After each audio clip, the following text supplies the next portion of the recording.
أعوذ بالله من الشيطان الرجيم. بسم الله الرحمن الرحيم.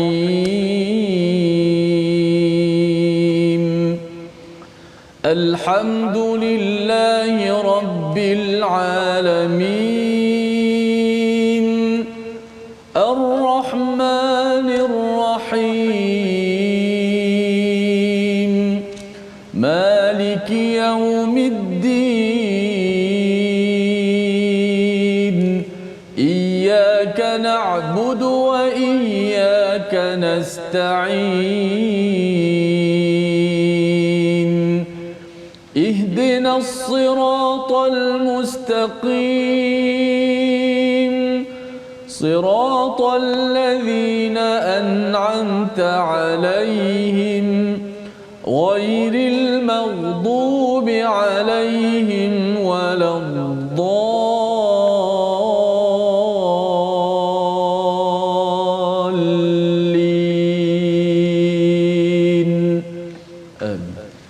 Assalamualaikum warahmatullahi wabarakatuh. Alhamdulillah wassalatu wassalamu ala Rasulillah wa ala alihi wa man wala syada la ilaha illallah syada Muhammadan abduhu wa rasuluhu. Allahumma salli ala sayidina Muhammad wa ala alihi wa sahbihi ajma'in.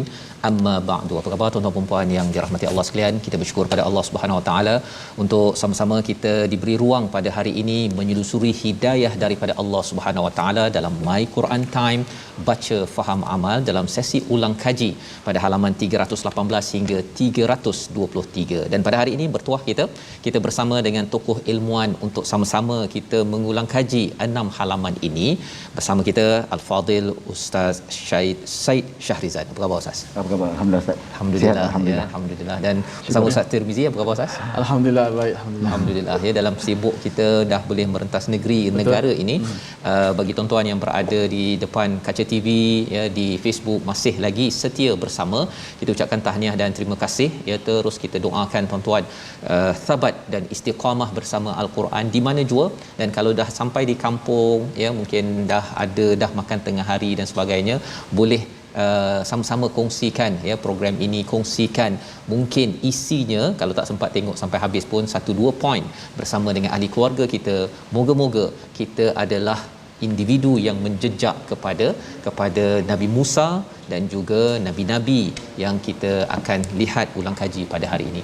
Pada hari ini kita bersama dengan Al-Fadil Ustaz Said Shahrizan, ya, untuk sama-sama kita melihat halaman 318. Kita baca dahulu daripada ayat yang ke-89, salah satu daripada ayat yang menarik untuk kita memahami bagaimana Allah membuat kesimpulan tentang Tuhan-Tuhan yang tidak benar, untuk kita fahami agar kita makin kuat dalam keimanan kita kepada Allah Subhanahu wa taala. Kita lihat ayat 89 halaman 318 bersama Ustaz Tirmizi.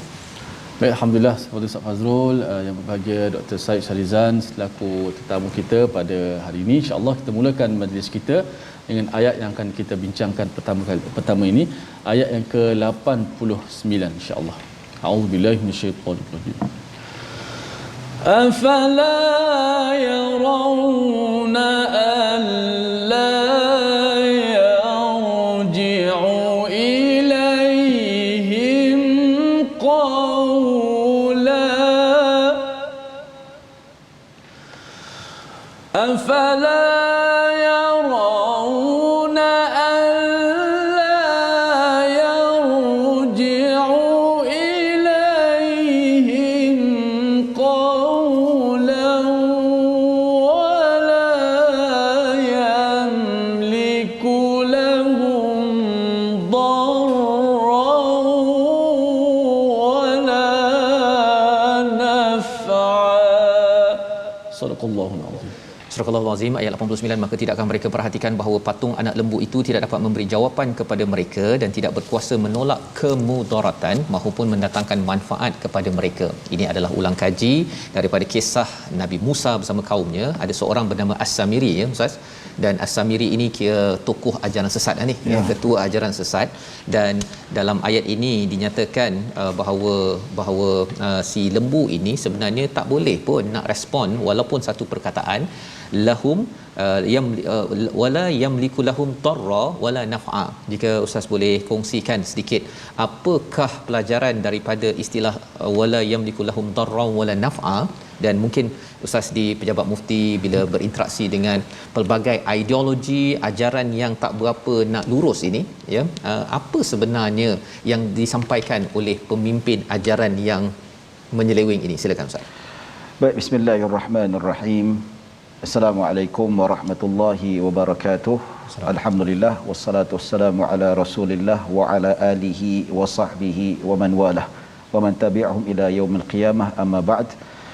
Terima kasih nak saya ucapkan kepada sahabat saya Ustaz Fazrul Fahmi, begitu juga Al-Fadhil Ustaz Al-Muqri, Ustaz Tirmizi, atas peluang yang diberikan kepada saya pada hari ini, dan berbalik kepada soalan apakah maksud ayat di sebalik kata-kata ataupun firman Allah Subhanahu wa taala, yang mana apa yang disampaikan oleh Nabi Musa kepada umatnya bahawa ajaran sesat ni tak betul.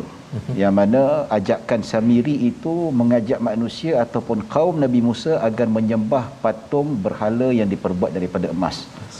Sehingga kan dalam riwayat lembu tu boleh keluar suara. Sampai kaum ataupun majoriti kaum Nabi Musa tu terpengaruh.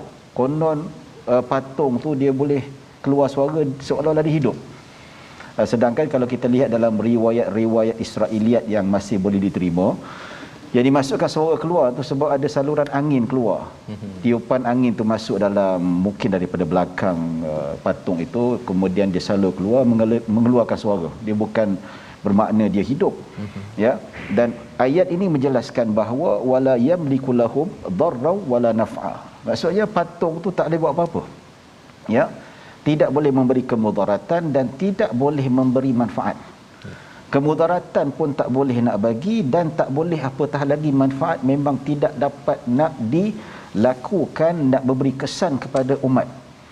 Bahkan yang pencipta patung itulah yang mampu untuk memberi kemudaratan dan memberi manfaat kepada patung tu. Dia boleh musnahkan, dan dia boleh hancurkan, dan dia boleh cantikkan, dan dia boleh gilapkan emas tu. Ya.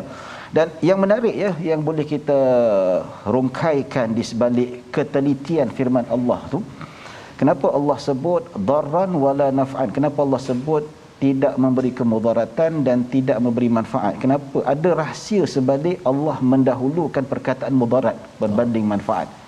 Ya. Dan ini kalau kita lihat dalam kaedah usul fiqh ada menyebut darul mafasid muqaddam ala jalbil masalih. Dalam kaedah, sekiranya kita menghadapi sesuatu bertembung antara kebaikan dan keburukan, mana yang patut didahulukan? Kita nak bawa kebaikan ataupun kita nak hindari keburukan dahulu? So kaedah usul fiqh menjelaskan kalau bertembung antara kebaikan dan keburukan, maka hindari keburukan dahulu. Jangan kita bawa kebaikan. Seolah-olah kaedah ni kata kalau kita nak bawa kebaikan, ya, dan kita terima keburukan, dia tidak menjadi apa-apa manfaat, malah lagi teruk. Lebih baik tak dapat manfaat tapi kita buang kemudaratan, at least kesusahan dan kepayahan itu tidak melarat dan tidak menjadi lebih mudarat. Jadi sebab itulah kita nak ambil satu analogi ataupun satu simpulan contoh yang boleh kita ambil. Katakanlah kita ada makanan, ada offer makanan yang sangat lazat, makanan yang paling mahal, ya, makanan yang beef stick apa semua, yang ada chef tu dia campak garam macam ni. Dia punya satu potongan tu dah makan berapa ratus dolar, boleh mencapai ribuan. Macam tu saja. Masak macam tu, tak tahulah macam mana boleh jadi mahal. Kita dapat offer free, tapi dalam masa yang sama kita tak sihat. Kan? Jadi kita tak sihat, kemudaratan. Kebaikan dapat makan beef stick yang sangat sedap. So bila ada kemudaratan pada kita tu, beef stick yang free tu, yang mahal pun tak bermanfaat langsung. Tak bermanfaat. So kena pulihkan dulu demam tu dulu, dah baik demam tu dulu, ada selera makan, barulah kita dapat ambil manfaat tu. Jadi kita nampak ketelitian yang disebutkan dalam Al-Quran ini, bahawa inilah kalau mudarat tak dapat datang, apatah lagi kebaikan. Dan menunjukkan bahawa sama sekali segala ketentuan, segala sebab yang berlaku dekat dunia ini adalah dengan izin Allah. Dengan kalau ada berlaku sebab dekat dunia ni, contoh ubat menyembuhkan, vaksin sebagai prevention, itu semua izin Allah Subhanahu Wa Taala. Bukanlah ubat itu, bukanlah apa, cuma dengan izin Allah dia menjadi sebab sahaja. Sebab. So apatah lagi patung macam ni tidak ada manfaat langsung. Tidak ada keizinan Allah Subhanahu Wa Taala untuk dijadikan Tuhan, apatah lagi disembah oleh umat manusia itu sendiri. Baik, terima kasih ucapkan pada Ustaz Syed menjelaskan ya tentang istilah wala yamliku lahum darran wala naf'a. Rupanya satu sudut akidahnya, tapi sudut fiqh pun menjauhkan daripada mudarat itu lebih utama ya, daripada kita mendapatkan maslahah bagi sesuatu perkara. Dan bila bercakap tadi menjauhi mudarat Ustaz ya, kalau orang dia rasakan mudarat itu ya, dia teka-teka je ada mudarat kan, jadi dia kata saya jauhilah pasal takut mudarat. Kalau saya ambil ubat ke, saya ambil vaksin ke, dia takut ada mudarat. Macam mana pula proses berfikir yang dibawakan dalam al-Quran ini agar dia masih lagi ada elemen berusaha, bertawakal, tapi dalam masa sama tak nak mudarat itu masuk ke dalam diri sendiri. Silakan. Baik. Ini ramai yang salah faham ya tentang sangkaan mudarat tu. Yang kes yang terbaru ni masih lagi ada di kalangan masyarakat kita ya. Kalau kita tengok jumlah kedatangan jemaah terutama solat Jumaat, dia tak, ialah memang ada masih had lagi, cuma wilayah persekutuan dia had, tidak ada had tertentu, cuma memenuhi ruang legal kapasiti penuh masjid. Betul. Ya, tetapi hakikatnya memang ada masih lagi yang tak nak datang dengan alasan takut. Ya. Alasan takut. Ya. Jadi memang dalam fiqh tu boleh tak datang berjemaah, hatta solat Jumaat sekalipun disebabkan kemudaratan ada. Betul. Tetapi kemudaratan yang boleh dijangka kena pada kita dengan keadaan ghalabatul zan. Zan yang kuat. Zon yang kuat. Ya, subutul zan. Ya. Ini penting Itu istilah subutul zan. Yalah. sekarang. Tapi kalau sangkaan macam Ustaz Fazrul sebut tadi, sangkaan saja. Sangkaan tidak dikuatkan dengan elemen qarinah-qarinah yang kuat. Contoh sekarang ni tak perlu takut lagi. Pasal apa? Sebab kita sendiri dah ambil vaksin dah. Insya-Allah dengan izin Allah, paling teruk pun kena juga, tak adalah sampai stage 4, stage 5. Insya-Allah semua dengan izin Allah. Nanti kita kata kita menuhankan vaksin pula. Betul. Tidak. Ya, dan kemudian pula yang datang-datang tu masuk masjid pun kena 2 dos juga. Jadi dan tambahan lagi kita duduk dalam masjid pakai mask. Ya. Dan tambahan lagi kita pun masuk dalam masjid penjarakan fizikal. Masih lagi. Maka kemudaratan yang ada ataupun kebarangkalian menghinggapi badan kita tu sangat-sangat minimum. Ya, jadi sangkaan kita berlakunya besar mudaratan itu adalah sangkaan semata-mata, dia tidak sampai sangkaan yang berat boleh membawa kepada keyakinan. So macam ni keyakinan tidak boleh diguna pakai kecuali seperti mana perimeter yang kita sebutkan tadi. Mungkin kalau awal-awal dulu masa tak ada vaksin. 24 tak ada vaksin, 24 juta ribu satu hari itu mungkin kita kata lepas tu kita pun ada penyakit yang boleh mendedahkan risiko lebih mudah untuk dijangkiti virus COVID-19. Itu agak rasional dan boleh diterima dari segi sudut hukum fiqahnya. Baik, jadi ini cara berfikir yang menarik sebenarnya ya. Ayat 89 ini ringkas sahaja tetapi membina cara berfikir bagi umat Islam terutamanya bila berinteraksi dengan wahyu Allah Subhanahu Wa Taala. Ada elemen akidah, memang Allah lah yang boleh memberi mudarat dan manfaat. Jangan takut selain daripada Allah SWT ya. Tapi dalam masa yang sama ialah dengan cara berfikir fiqh ataupun kefahaman yang mendalam itu, maka kita tahu bahawa usaha-usaha yang dibuat itu akan mengurangkan mudarat yang ada. Hakikatnya masih lagi Allah SWT, dan semua apa yang kita buat itu harapnya adalah sesuatu yang Allah akan bantu dalam kehidupan kita sendiri. Jadi ini adalah peristiwa kumpulan Bani Israel yang terpengaruh dengan cara fikir salah oleh pemimpin ajaran sesat As-Samiri. Dan apa kesannya bila Nabi Musa balik, maka As-Samiri ini pada ayat yang ke-97 di apa yang dinyatakan oleh Nabi Musa la misas. Kita baca ayat 97 untuk kita memahami apa kaitan ayat ini dalam hidup kita sekarang ini, terutamanya kalau kita berdepan dengan pembawa ajaran-ajaran, ideologi-ideologi yang tidak benar. Ayat 97 bersama Ustaz Tirmizi. A'udzubillahi minasyaitonir rajim. قال فاذهب فإن لك في الحياة أن تقول لا مساس وإن لك موعدا لن وانظر إلى إلهك الذي ظلت عليه عاكفا لنحرقنه ثم لننسفنه في اليم نسفا. صدق الله العظيم. Surah Al-Azim ayat 97, dia Nabi Musa berkata, pergilah engkau, sesungguhnya di dalam kehidupan dunia ini engkau hanya dapat mengatakan janganlah menyentuh aku, dan engkau pasti mendapat hukuman yang telah dijanjikan di akhirat yang tidak akan dapat engkau hindari, dan lihatlah Tuhanmu itu yang engkau tetap menyembahnya, kami pasti akan membakarnya, kemudian sesungguhnya kami akan menghamburkan abunya ke dalam laut lalu berserakan. Ini adalah respon daripada Nabi Musa pasal yang As-Samiri ini, dia datang dengan hujah-hujah dengan pelbagai alasannya, dan dia rasakan bahawa dia betul, ya, dan kesannya selepas itu dinyatakan pergilah engkau, sesungguhnya di dalam kehidupan dunia ini engkau hanya dapat mengatakan janganlah menyentuh aku. Apa maksud la misas? Silakan Ustaz. Baik, bismillahirrahmanirrahim. Terima kasih Ustaz. La misas ni maksudnya jangan menyentuh aku ni, kalau kita buka dalam kitab tafsir dia kata la tukhalitni, jangan campuri aku, jangan duduk dekat aku, dan jangan bersama-sama dengan aku. Jadi menarik kalau kita buka dalam sebahagian kitab tafsir, la misas ini kenapa dia tak gunakan la khilat, la mukhalatah, kenapa dia gunakan la misas? Ya. Maksudnya misas ni kau jangan sentuh aku dan aku tak sentuh kau. Okey. Jadi apakah rahsia di sebalik la misas? Allah gunakan perkataan ini, ya, menunjukkan bahawa apabila kita berada dengan orang yang sesat, kita berada dengan golongan ahli-ahli bid'ah ni, kita jangan bercampur sama sekali, tidak ada berinteraksi. Dan bab kata orang la misas ini bermakna jangan mencampuri dari sudut mubalaghah. Mubalaghah yang tidak ada kompromi dalam hal ini, kita sehingga kita nak mencampuri.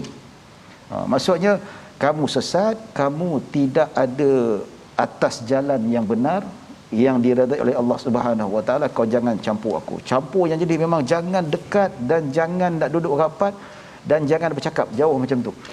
So di sini gambaran kalau kita buka sebahagian bagaimana ulama mentafsirkan ayat ini, penting sebagai ajaran kepada kita bahawa tahzir kita sebagai orang yang beriman pada Allah, berada di jalan Allah, maka Allah bagi amaran kita tak boleh, sangat bahaya kalau kita mencampuri ahli-ahli bid'ah ini ataupun orang-orang sesat.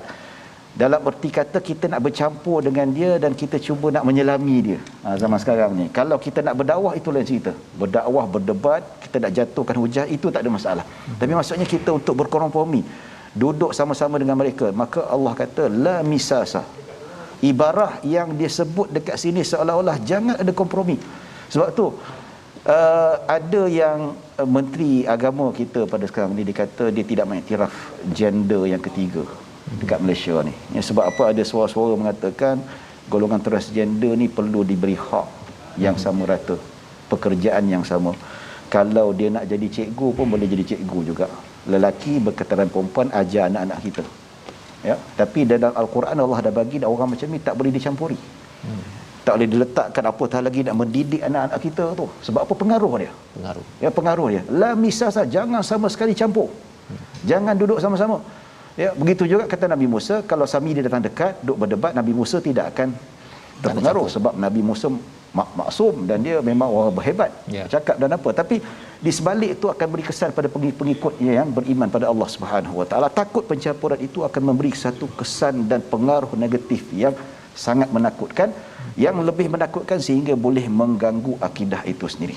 Ya, jadi petanda daripada ayat ini bahawa kita nak kononnya berkompromi, nak kita menyelami hatinya, ya, kita sama-sama duduk sama dia ini atas dasar kita ni hak asasi manusia, itu satu benda yang tidak benar sebenarnya.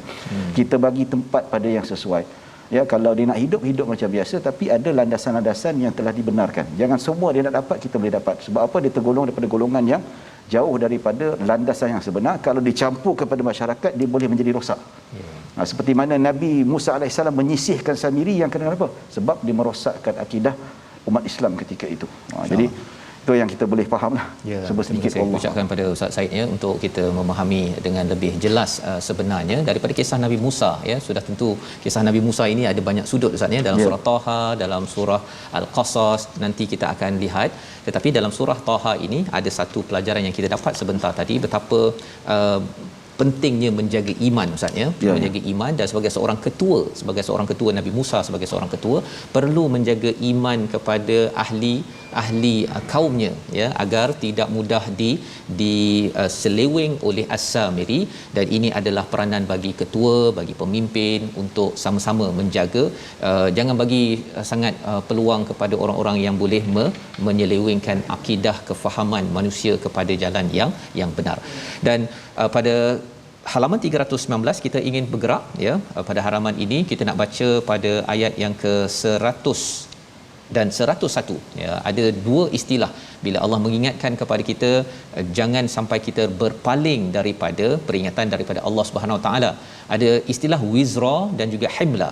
Kita baca sama-sama ayat 100 dan 101 ini untuk kita memahami apa maksud dua perkataan ini, agar kita berhati-hati dalam melihat kebenaran. Ada orang yang bila tahu kebenaran tak ikut pada apa yang dia inginkan, dia kata tak nak dengarlah saya, give up, saya nak dengar kan. Padahal ia adalah satu peringatan yang kita tengok sama-sama dahulu, ayat 100, ayat 101. Silakan Ustaz Tayyib.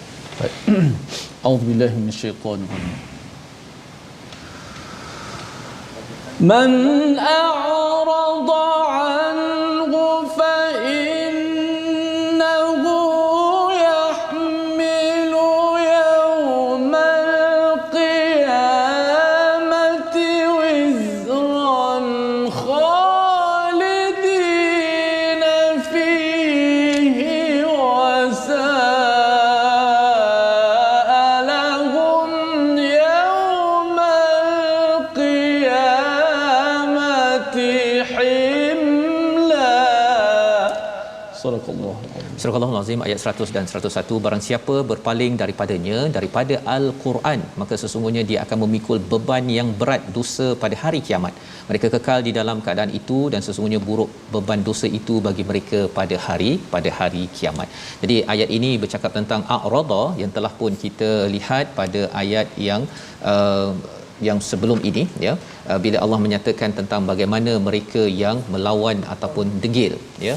Dan bercakap tentang berpaling ini Ustaz ya, kita melihat bahawa ada orang yang kata dia tak baca Quran, ataupun dia kalau baca Quran tu dia dengar daripada sumber tertentu sahaja, ataupun memang langsung tak dengar. Apa maksud a'rada ini?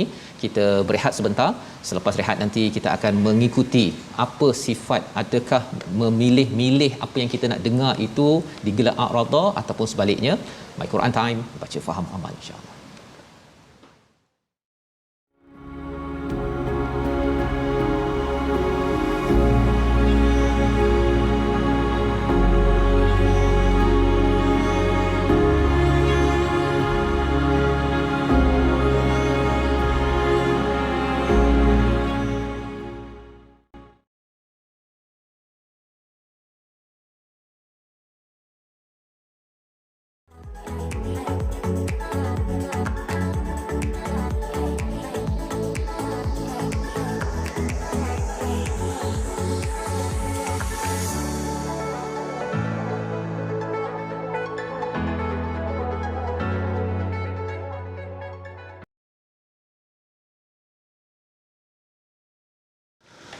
ومن يعمل من الصالحات وهو مؤمن فلا يخاف ظلما ولا هضما. صدق الله. alhamdulillah kita bertemu dalam My Quran Time baca faham amal pada hari ini untuk kita sama-sama mengulang kaji ya bersama Ustaz Tirmizi, Ustaz Said Syarizan pada hari ini, di mana Allah mengingatkan kepada kita kisah Nabi Musa ya bersama-sama. Dan Ustaz sebentar tadi kita pun sudah melihat kepada ayat 101, ayat 100, ayat 101, dan Ustaz Tirmizi membaca ayat 112 berkaitan dengan beramal baik ya, beramal soleh ini wa huwa mukmin, ada iman ya. Jadi muka surat 319 dan 320 ini, dua-dua muka surat ini ada perkataan a'rada ya. A'rada tadi kita baca ayat 100, kemudian pada ayat yang ke 124 pun ada a'rada. Jadi nak ceritanya kesimpulan di hujung surah Taha ini menekankan a'rada ini perlu berhati-hati untuk kita menjadi orang beriman. Tapi apa maksud a'rada ini sebenarnya, agar tak naklah jadi macam As-Samiri, Bani Israel kira sepatutnya dia beriman dah ni tapi tersesat. Silakan Ustaz. Baik, alhamdulillah wassalatu wassalamu ala Rasulillah wa ala alihi wasahbihi wa man wala. Ayat ke-100 daripada surah Taha ini Allah membayangkan golongan yang berpaling daripada Al-Quran. Faman a'rada anhu, ataupun berpaling daripada ajaran agama Allah Subhanahu wa taala, sebab Al-Quran itu represent kepada panduan agama Islam itu sendiri yang dibawa oleh baginda sallallahu alaihi wasallam. Tapi kalau kita tengok dalam kitab tafsir, antaranya tafsir Al-Allamah As-Sa'di, dia kata a'rada anhu, maksud a'rada itu falam yu'min au tahawana bi awamirihi wa nawahihi. Maksudnya a'rada, berpaling ni kalau diterjemahkan dalam bahasa Melayu dia ada dua makna. Sama ada maknanya tidak beriman pada Al-Quran sama sekali, ini golongan kufur, ataupun yang masih beriman tetapi mengambil mudah terhadap perintah-perintah kewajipan dalam Al-Quran dan larangan-larangannya. Jadi ini satu perkara yang Allah bagi amaran kepada manusia. Dia kata bahawa golongan macam ni sama ada dia tak beriman sama sekali, ataupun beriman separuh-separuh, ataupun masih beriman tapi tak nak ikut ajaran Al-Quran, menentang ajaran Al-Quran, maka fa innahu yahmilu yaumal qiyamati wizra, dia akan menanggung dosa yang sangat besar. Kalau kufur itu dia menanggung dosa yang sangat besar sehingga Allah tak akan ampunkan dosa dia selama-lama dalam neraka. Dan yang masih beriman, yang masih ada sisipan iman dalam hatinya tetapi menolak hukum Allah, memperlekehkan hukum Allah Subhanahu wa taala, tidak taat pada perintah Al-Quran, maka dia menanggung dosa yang sangat besar, akibatnya sangat besar, azab yang sangat-sangat pedih. Itu yang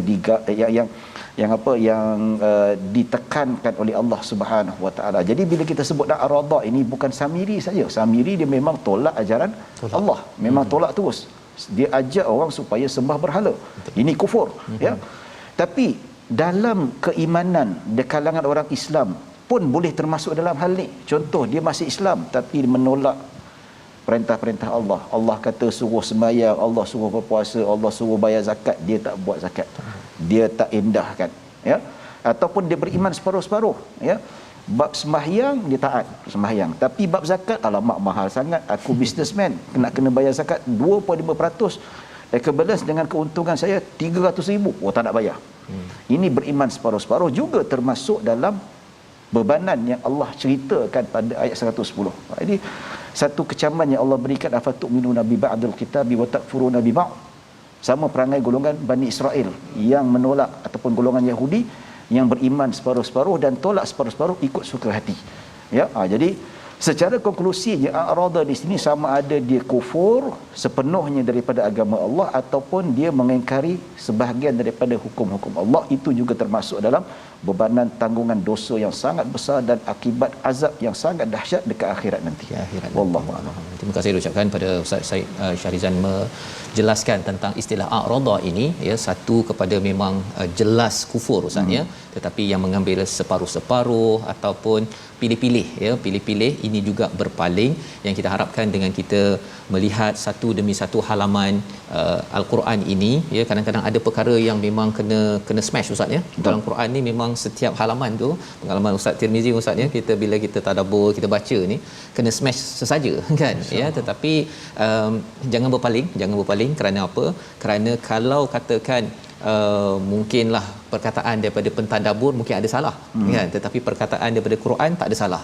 Jadi kalau ada di kalangan yang kata bahawa saya tak setuju dengan Ustaz A, okey, pergi cari semua sumber-sumber ilmu ya untuk memastikan ayat ini diangkat. Jangan pula malas saya nak dengar Quran, asyik kena smash aja contohnya lah kan.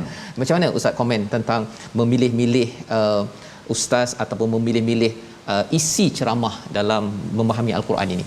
Ya, ini lebih kepada selera masing-masing lah. Ya, bila kita kata dia memilih ustaz, dia memilih ilmu ni, boleh kita katakan mungkin dari segi sudut satu budaya yang kurang baik. Ya, tapi kadang-kadang manusia ni dia terpengaruh dengan selera dan kehendak dia masing-masing. Okay. Pertama, dia memilih ustaz sebab ustaz tu ceramah bagus. Okay. Contoh macam dibandingkan Ustaz Fazrul. Ustaz Fazrul ceramah dia sedap, orang suka. Tapi bila ustaz lain pula tak nak dengar. Ya, jadi satu sifat yang perlu kita buang, ustaz yang kurang menarik penyampaiannya, tapi di situ kita tak nafikan ada pengisian yang bagus boleh kita ambil. Ya, dan ada juga yang memilih ustaz sebab dia kata kalau aku dengar Ustaz Said ni dia smash yang panjang. Ya. Kalau Ustaz Tirmizi lembut aja, cerita baik-baik dia kata. Jadi pendekatan smash dan lembut ni kena ada sebenarnya. Ya, mungkin ustaz tu keterampilan cara penyampaiannya berbeza, ya. Satu lagi kita perlu juga ustaz yang smash supaya hati kita kena smash. Kalau duk lembut saja ya, kalau dalam keadaan kita duk manja-manja sangat tak boleh juga. Macam Ustaz Fazrul, Ustaz Tirmizi, macam mana kita didik anak kita? Manja-manja perlu manja, tapi sometimes kena tegas sikit. Ya. Manja-manja pujuk, sometimes kena ada suara agak tinggi sikit. Dia nampak sedap, oh salah dia buat ni. Jadi macam itulah hakikatnya, perlu ada kesedaran. Ya, memang pemilihan individu, pemilihan suasana, pemilihan karakter, pemilihan jenis ilmu pun kita tak nafikan, itu fitrah manusia. Ada yang kita suka, ada yang tak suka. Ya, macam kita ni lepasan pengajian Islam, ada yang minat usuluddin, ada yang minat syariah, ada yang minat tafsir, ya, ada yang minat hadis. Itu tak nafikan. Tetapi untuk perkembangan spiritual kita yang baik, terutama untuk kita tambahkan lagi iman kita, amalan kita, maka kita kena ambil semua sekali. Duk belajar fiqh saja tapi akidah tak diperdalami, tak bagus juga. Ya, kita belajar hadis, tafsir al-Quran kita tak belajar pun, tak faham kalamullah pun tak bagus juga. Maka perlu diseimbangkan dengan sebaik mungkin. Wallahu a'lam. Baik, terima kasih ucapkan pada Ustaz Said sebagai satu nasihat penting. Ya, kalau zaman Nabi Musa ni ada Nabi Harun. Nabi Harun cakap Bani Israel tak layan. Kan? Tapi Nabi Musa pasal dia ni sikit, pada waktu itu mereka layan. Jadi yang penting kita mensikapi kepada wahyu ini sebagai perkara penting. Dan bercakap tentang menyeru, tadi menyeru anak ya, menyeru ahli keluarga, kita ada satu kesimpulan pada ayat 132 yang penting untuk kita tutup surah Taha ini. Mari sama-sama kita baca dan kita ambil buah simpul daripada surah yang hebat ini bersama Ustaz Tirmizi. Ayat 132. 132. A'udzubillahi minasyaitonir rajim. Wa'mur ahlaka bis-salati wastabir 'alayha la nas'aluka rizqan nahnu narzuquka wal 'aqibatu lit-taqwa. Surah Al-Azim ayat 132 daripada surah Taha. Dan perintahkanlah ahlimu melaksanakan solat dan sabar dalam mengerjakannya. Kami tidak meminta rezeki kepadamu, kamilah yang memberi rezeki kepadamu, dan akibat yang baik di akhirat adalah bagi orang yang bertakwa. Jika lihat pada terjemahan di sini Ustaz ya, diletakkan perintahkan kepada keluargamu, keluargamu bukan ahlimu ya, dalam Quran Al-Andalus ini. Jadi mungkin terjemahan ini tepat ataupun tidak tepat. Kalau boleh Ustaz mencerahkan, perintah ini untuk siapa? Adakah ahli keluarga saja? Kalau saya ada syarikat ke, saya sebagai pemimpin negeri, tak kisah, tak payah kisah pasal solat ahli negeri, atau macam mana sebenarnya? Silakan. Baik, bila sebut tentang ahlaka wa'mur ahlaka ni, kalau ikut asasnya ahli keluarga, tapi tidak menjadi masalah kalau kita nak tafsirkan, iaitu tanggungjawab kita memerintah agar taat pada Allah ni bukan hanya pada ahli keluarga, boleh dibesarkan kepada mungkin sanak saudara, sahabat handai, ataupun mana-mana individu di bawah penguasaan kita seperti organisasi. Cuma yang ditekankan, kenapa dia kata ahlaka dekat sini, sebagai seorang pemimpin Nabi Musa dia kena pastikan ahli keluarga kena betul dahulu. ahli keluarga. Ahli keluarga kena betul dulu, kemudian disusuli dengan pemimpin, rakyat jelata dan sebagainya. Ini kita nampak indikator yang Allah nak bagi tahu pada kita. Ya. Kenapa dia tak kata wa'mur qaumaka, tapi dia kata wa'mur ahlaka. Seolah-olah nak kata kamu sebagai pemimpin didik Keluarga. anak kamu semua di sini. Anak isteri kamu supaya taat pada Allah. Kemudian disusuli dengan ahli kaum yang ni. Macam juga Nabi SAW 3 tahun sebelum 3 tahun dekat Mekah tu, permulaannya memang ahli keluarga dahulu. Kemudian sahabat handai, jiran tetangga, dan selepas itu barulah secara terang-terangan selama 13 tahun dekat Mekah. Ya, 10 tahun secara terang, 3 tahun secara tersembunyi dan 10 tahun secara terang-terangan untuk seluruh kaum Nabi Muhammad SAW ketika itu. Ya. Dan lepas ahli keluarga barulah kita akan lihat kepada yang lebih besar. Sebab apa perlunya pada ahli keluarga ni? Pertama, ahli keluarga ni dia penyokong. Penyokong dan pendukung. Sebagai pemimpin dia perlu ada persediaan mental. Tapi kalau dari segi sudut kita nak suruh rakyat supaya ikut, dalam masa yang sama anak kita tak ikut, dia akan bagi tekanan yang sangat dahsyat dan contoh yang tidak baik. Contoh sebagai pemimpin dia kata jauhi dadah, dadah adalah najis negara, musuh negara. Ya, tapi dalam masa yang sama anak dia wal iyadzubillah ambil dadah. Tekanan pada perasaan, dan rakyat tengok apa ni nak suruh kita tinggalkan arak, tinggalkan najis dadah, tapi anak dia ambil. Problem juga, ya. Dan apa yang menarik di sini, wa'mur ahlaka bis-salah. Bukan solat saja. Solat tu adalah syariat atau perintah Allah yang paling tertinggi sekali. Paling tertinggi sekali, sehingga kan ada sebahagian ulama Hanabilah dia kata siapa tinggalkan solat dengan sengaja kufur. Tapi pendapat terpencil lah, jumhur kata dosa besar lah. Ya. Jadi bila solat tu wajib, yang lain-lain juga adalah wajib. Ya. Wastabir 'alaiha iaitu maksudnya Allah Subhanahu Wa Taala kata hendaklah kamu bersabar ke atasnya. Ya, begitu juga sabar ke atas kita nak perintah ahli keluarga supaya mereka lakukan, dan ini cabaran yang sangat besar. Ya, kenapa Allah gunakan wastabir? Kenapa Allah tak sebutkan wasbiru? Dalam Al-Quran dia sebut, dia kata qala Musa liqaumihi ista'inu billahi wasbiru. Kenapa tak sebut wastabiru? Nabi Musa suruh kita minta pada Allah dan bersabar. Kalau kita nak kontrol diri kita tak ada masalah. Sabar memang sabar. Hakikat nak beribadah tu sabar memang sangat kuat, ya. Tapi kalau kita nak suruh orang taat, kesabaran sangat tinggi. Kalau kita nak kontrol kita pergi sembahyang tak ada masalah. Tapi bila nak kejut anak subuh tu, ya Allah, naik angin dah. Sebab tu dia kata dalam ilmu saraf dia kata ziyadatul hurufi tadullu ala ziyadatul ma'na. Maksudnya bertambah huruf dalam satu morfologi ataupun perkataan tu bermaksud makna bertambah, ya. Wasbiru, ya, dia 4 perkataan saja. Wasbir, wastabir, berapa ayat? 1 2 3 4 5 6. Lagi banyak dia punya perkataan, lagi makna besar maknanya. Maksudnya wastabir tu kesabaran yang sangat tinggi bila kita nak perintah anak kita, isteri kita supaya taat pada perintah Allah Subhanahu Wa Taala. Jadi kita nampak kehalusan bagaimana Allah menggunakan perkataan dan ada rahsia di sebaliknya. Wallahu a'lam. Baik, terima kasih ucapkan pada Ustaz Said berkongsi ya bagaimana seruan untuk ahli keluarga, keutamaannya pada keluarga dulu Ustaz ya. Mula dulu dengan ahli keluarga kita, ambil masa untuk mengejutkan anak, untuk mendirikan solat itu adalah seruan bagaimana untuk kita ini sentiasa membina hubungan dengan Allah Subhanahu Wa Taala, dan itu adalah cara untuk kita menjagalah Ustaz ya segala bab-bab akidah, segala-galanya itu bermula dengan kita menjaga perkara ini sebagai salah satu tiang takwa. Wal aqibatu lit taqwa pada hujung ayat 132 ini. Jadi kita selesai dengan mengulang kaji ayat daripada surah Taha. Kita nak lihat terus kepada halaman 322. Jom kita baca daripada ayat yang ke-10, melihat mengulang kaji balik apakah peranan fungsi al-Quran Allah nyatakan pada ayat yang ke-10 bersama Ustaz Tirmizi. A'udzubillahi minasyaitonir rajim. Laqad anzalna ilaikum kitaban fihi dhikrukum afala taqilun.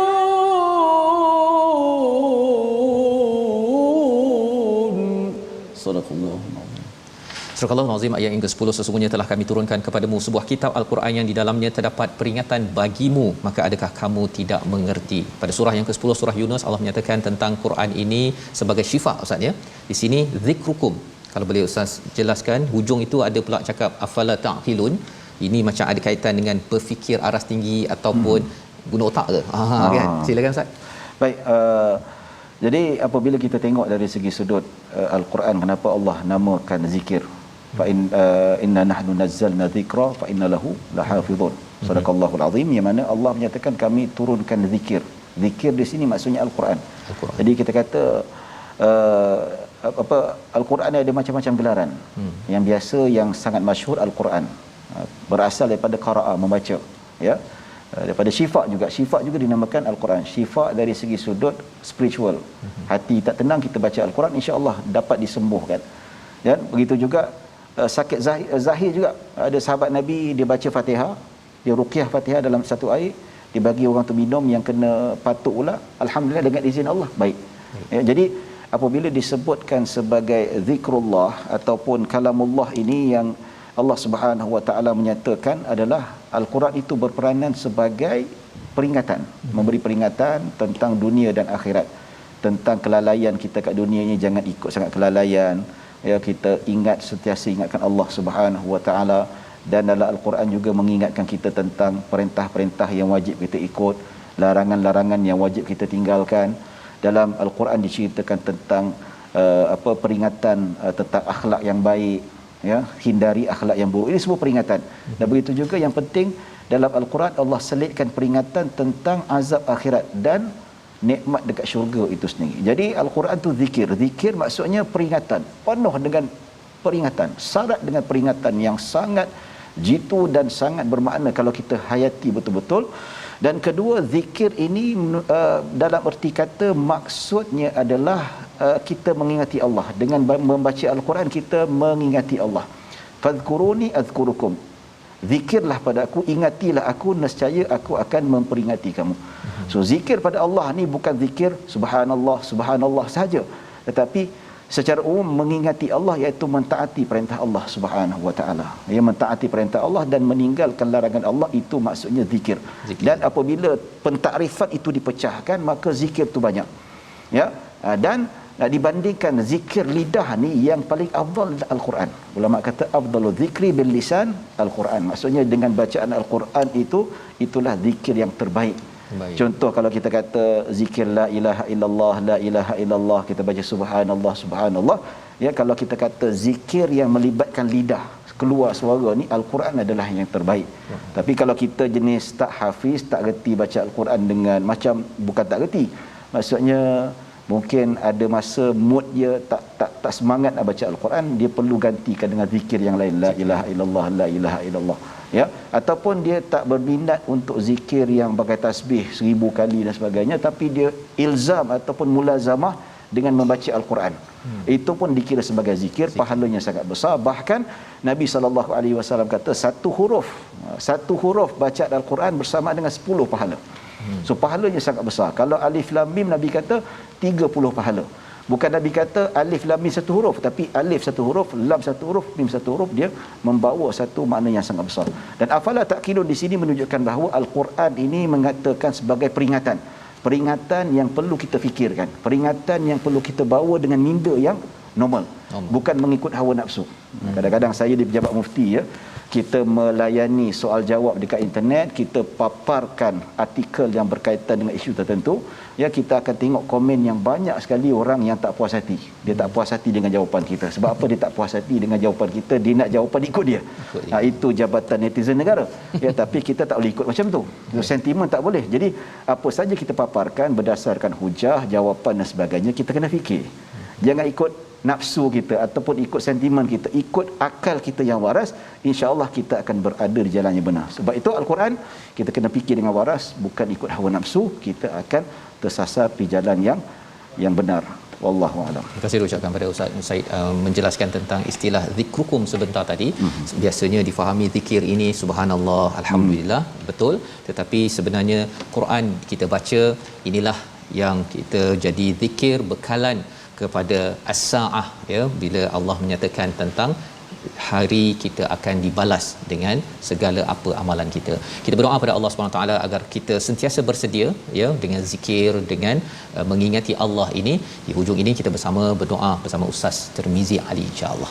Silakan Ustaz.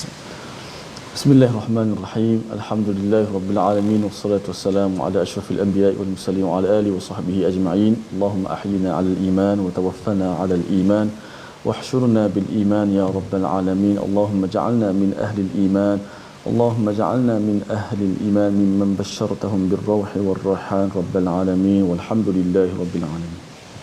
Amin ya rabbal alamin. Terima kasih diucapkan pada Ustaz Tirmizi, Ustaz Said Syarizani yang berkongsi banyak permata pada hari ini untuk sama-sama kita menyikapi hidup kita dengan zikir kepada Allah Subhanahu Wa Taala, jauh daripada kefahaman-kefahaman yang menyeleweng yang akan membawa mudarat kepada kita. Inilah yang kita ingin gerakkan dalam tabung gerakan Al-Quran, di mana tuan-tuan boleh menyumbang untuk kita sama-sama meriahkan lagi program-program Al-Quran dengan nilai yang dibawa oleh Al-Quran, bukan dengan hawa nafsu, mengikut hanya pada perasaan. InsyaAllah kita bertemu lagi pada episod baru esok, insya-Allah pada halaman baru untuk sama-sama kita melihat surah Al-Anbiya penuh dengan pencerahan untuk kita sama-sama menuju kepada Tuhan. My Quran Time, baca, faham, amal insya-Allah.